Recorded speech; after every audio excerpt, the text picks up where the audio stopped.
Hello, everyone. I'm Mr. Rita Adele, and welcome. So, have you ever struggled with reported speech? If you have, you are in exactly the right place. Today, we're going to break this whole tricky topic down step by step. And my goal is super simple, to make you so confident with reported speech that you'll actually look forward to seeing it on your exam. Let's get started. All right, let's jump straight in with a little warm-up, shall we? Take a look at this sentence on the screen. The original quote is, "I am going to Australia." So when we report what Samir said, what's the correct verb? Samir said that he was going. That's right, the answer is B.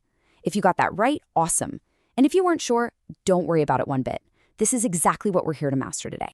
So here's our game plan for today. First, we'll decode what reported speech actually is. Then, we're going to cover the 3 key changes you always have to look for.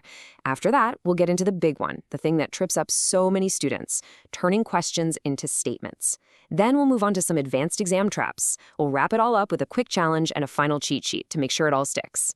Okay, first things first. What even is reported speech? Well, put simply, it's just telling someone what another person said. So instead of using their exact words inside quotation marks, you're just relaying the message. Yeah, kind of like you're a news reporter, just sharing the details of a conversation you heard. And this right here, this gets to the very heart of it. See, the thing is, we're almost always reporting something that was said in the past. And because of that time gap, we have to focus on the meaning of the message, not just copy-paste the exact words. And that, right there, is the single biggest reason we need to make all these changes to the original sentence. So how do we actually do this? Well, believe it or not, it's way simpler than you might think. There are just 3 key things you need to check every single time. I want you to think of it like a 3-point checklist for perfect reported speech. Let's break them down one by one. Okay, first on our checklist, pronouns. Just look at the example here. Manal says, "My brother is helping me." Now, if you're the one reporting this, you can't say "my brother," right? Because it's not your brother we're talking about. You have to shift the perspective. So, my becomes her, and me also becomes her.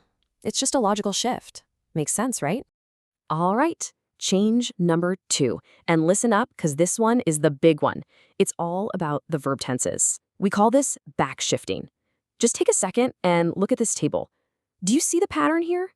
It's like a time machine. We're just taking one step back into the past. Present simple, like am, goes back to past simple, was. And past simple, like did, goes even further back to past perfect, had done. This is really the core engine of reported speech. And finally, number 3 on our list, those little words about time and place. Honestly, this is just common sense. If someone says, "I'll see you here tomorrow," but you're telling the story a week later in a totally different city, well, the words here and tomorrow just don't make sense anymore. As you can see, tomorrow becomes the next day, today becomes that day, and now becomes then.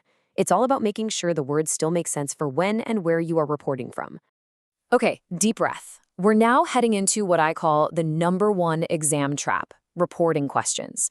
This is where so many students lose marks, and it's because the entire sentence structure has to change. The key thing to realize is this. You are no longer asking the question. You are simply reporting that a question was asked, and that changes everything.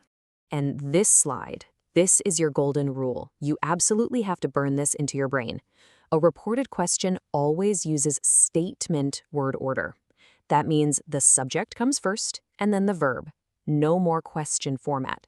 So was I becomes I was, and do you becomes you do. We're basically bulldozing the question structure. It's gone. Let's look at a classic mistake I see all the time on exams. The wrong version keeps that question order. What was I doing?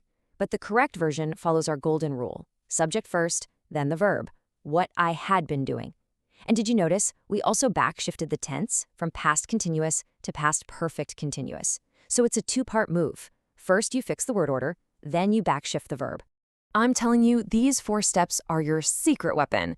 1, change said to something like asked. 2, add if or whether for a yes-no question, or just keep the question word like what or where. 3, and if you remember one thing, remember this. You have to flip the order to subject, then verb. And finally, 4, do your normal backshifting of tenses and other words. Please, don't forget step 3. All right, you're doing great. Ready to level up a bit? Because to get those top marks, you really need to be able to handle some of these more advanced structures. Let's look at two favorites for exam writers, modal verbs and the passive voice. So modal verbs, they pretty much follow the same backshifting logic. Can goes back to could, must usually becomes had to. But wait, pay close attention to shall, because this is a classic exam trick. If shall is making an offer, like shall I open it, it becomes should. But if it's talking about the future, like I shall study, then it becomes would. You see?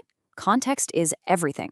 And then there's the passive voice. I know it looks scary, but don't panic. The rule is actually super simple. The passive structure itself doesn't change. All you have to do is backshift the to be verb. So if the original sentence is the windows were broken, we just backshift were to had been. The new sentence becomes that the windows had been broken. That's all there is to it. Okay, you've soaked up all the rules. Now it's time to put it into practice. Let's do a quick fire challenge. I'm going to show you a typical exam question. I want you to pause this explainer, figure out the answer, and then hit play to see if you got it right. You ready for this? Okay, here's challenge number 1. The direct speech is, where will you go next week? So how would you report this, starting with, she asked me? Think back to our 4 steps for questions. Go ahead and pause right here and work it out. So how'd you do? Let's check. The correct answer is, she asked me where I would go the following week. We kept where, we flipped will you go to I would go, that's subject plus verb plus backshift, and we changed next week to the following week. If you got that one right, give yourself a pat on the back. Excellent work. All right, you ready for another one? This time, your job is to spot the error. And let me tell you, this is one of the most common mistakes I see. Take a look. If did he come by bus? What's the problem there? Pause and think about it. Did you find it? The mistake is right there. Did he come? That is question word order. Remember our golden rule, we need a statement. So we have to get rid of that helping verb did and just put the main verb come into the past tense. So the correct way is if he came. Always remember subject first, then the verb. Wow, we have covered a lot today. So to make sure this all really sticks in your brain, here's a final cheat sheet with the most important things you need to remember for your exam. Seriously, think of this slide as your master key to reported speech. Let's run through it. 1. Always check for those 3 changes: pronouns, tense, and time/place words. 2. Reported questions must use statement order, subject then verb.